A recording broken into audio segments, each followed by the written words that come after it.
Hi, my name is Vito Turnquist. I studied international business management at Cambridge College. I just attended a meeting with Anthony Lawley here at IVEY Group, and it was very informational, and I recommend it for anyone who is planning to stay in Sudbury after their completion of their program. Hello everyone, my name is Anthony Lawley. I'm the president of IVEY Group. I'm also a regulated Canadian immigration consultant, and me and my team are operating out of Sudbury, Ontario, Canada. Today I'd like to talk to you about the Rural and Northern Immigration Pilot Program, also known as RNIP. RNIP has been announced earlier this year. There has been several communities that have applied for the pilot program, and actually 11 of them have been selected to provide permanent residency to candidates that are interested in moving to those communities in rural parts of Canada, essentially west of Quebec and north. So today I'd like to go through a couple things with you. I'd like to explain what RNIP is. First of all, why do we need it? How do you qualify? And finally, how IVEY and our team can help you. So essentially, as I mentioned, RNIP is a program that was created by the federal government through the Department of Immigration, IRCC. And what essentially they have allowed is communities throughout Canada to nominate people for permanent residency if they fit certain criteria, which I'll explain to you shortly. RNIP is a community-driven initiative, so it's absolutely driven by the communities which have been selected through this pilot program. Employers will be involved, settlement service providers will be involved as well, but it's essentially done through the Chamber of Commerce or Economic Development Corporations of each of the communities that have been selected. And as you can see on my left here is a list of the 11 communities, also available on the IRCC website, and our team, the IVEY Group in particular, are operating out of the first 5 that you see, which are located in northern parts of Ontario. The next thing I want to talk to you about was why RNIP. So why does RNIP exist? You know, Canada has a very particular situation right now with regards to the labor market. You know, some of the things that we're seeing today are an aging population. We also have a declining birth rate, and our population does risk decreasing without immigration. We currently have over 500,000 vacant positions across Canada. Ontario is one of the hardest hit, as well as Quebec and British Columbia, and employers are struggling to find people. And RNIP is a program that will allow employers and also candidates, qualified candidates outside of Canada, have an opportunity to immigrate to our country and attain permanent residency status. Currently, Canada requires 350,000 immigrants annually to meet our future workforce demands. So, there are, and when they say 350,000 people, that is really on a permanent basis, as opposed to just coming to Canada to work on a temporary basis. In Canada, we're also experiencing very low unemployment rates. So, in fact, we haven't seen unemployment rates at the level they're at today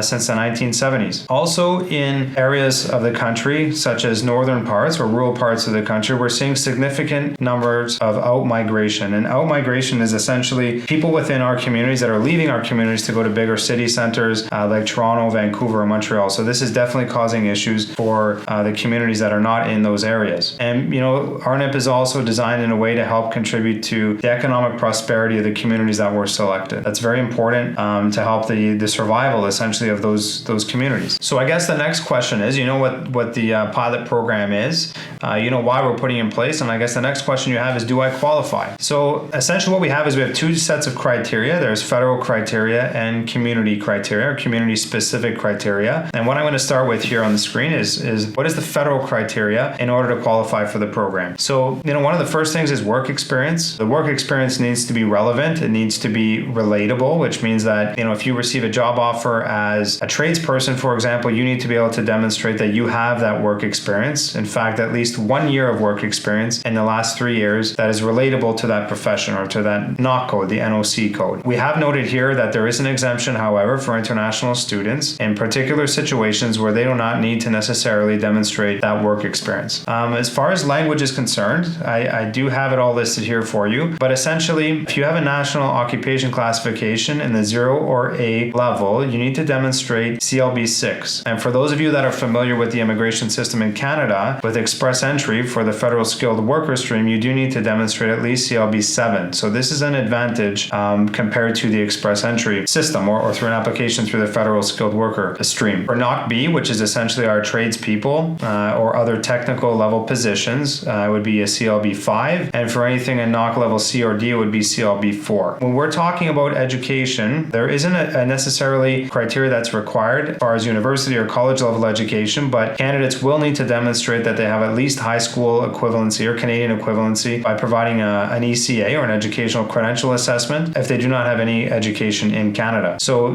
there could be educational requirements that are very specific to each of the roles that you may be applying for, but that would be outlined in the NOC description. The next criteria would be the intention to reside. So you would have to intend, obviously, to reside in the community in order to be selected, and that will be demonstrated through an interview process with the community. And then the final one is settlement funds. So what the government has requested is that people that are outside of Canada already are able to settle within Canada and be independent. So these numbers, I do have them on the screen here, where they are a little bit higher than what we were expecting. They are a little bit higher than what is currently required in the Atlantic Immigration Pilot Program, but you do have them here, and based on the number of people in your family, you will have to demonstrate that certain number of funds. So the next thing that we need to look at is we've discussed the federal criteria. Now, what do you specifically need to do to qualify from a community perspective? So each of the 11 communities that were selected will have their own criteria. They will have their own sectors that they will focus on. They will have their own requirements specifically for their communities. And today what I'd like to speak to you about is the community criteria for Sudbury. And we'd like to use this just as an example. So first off, the community of Sudbury is the biggest community out of the 11 that were selected from a population perspective. And Sudbury was given in 2020, so it was from November 1st until October 31st, 100 spots within their program or in the allotment that they received,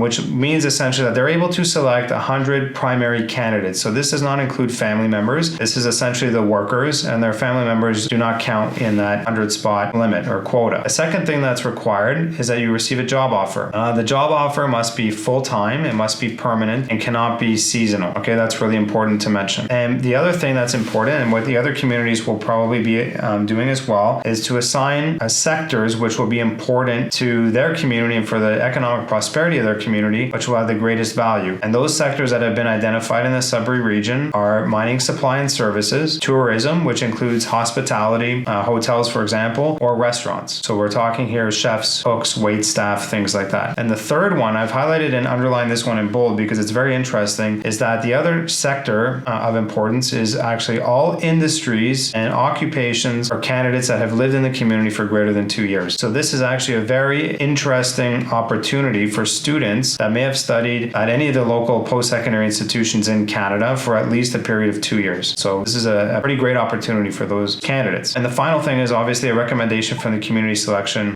Committee. So what we have here is in Sudbury, there's been a committee established with different members of the community that will be reviewing each of the applications for the pilot program and will be making a decision whether that candidate qualifies from a community perspective. So just to recap here, I wanted to illustrate the process. So essentially, as I mentioned from the beginning, we need to ensure that you qualify from a federal perspective. You need to find employment if you don't have it already. You need to qualify from a community perspective, prepare and submit an application to the Community Selection Committee, and then receive a recommendation from that committee and then apply for permanent residency. So the next question, I guess, is how can we help? How can IVEY and our team help you? So I guess one of the first things is to evaluate your eligibility for RNIP. Do you qualify? And we'll walk through a process. We'll complete an assessment with you and understand if you qualify for RNIP. We can also assist. We have a recruitment team within our group that can help assist in finding employment in Sudbury and other areas across Northern Ontario. We'll also help prepare your application for review by the Community Selection Committee. So all the criteria that we had seen earlier from a community perspective, we are familiar with the criteria for the different communities throughout Ontario, and we will help to prepare your application for submission and review. And finally,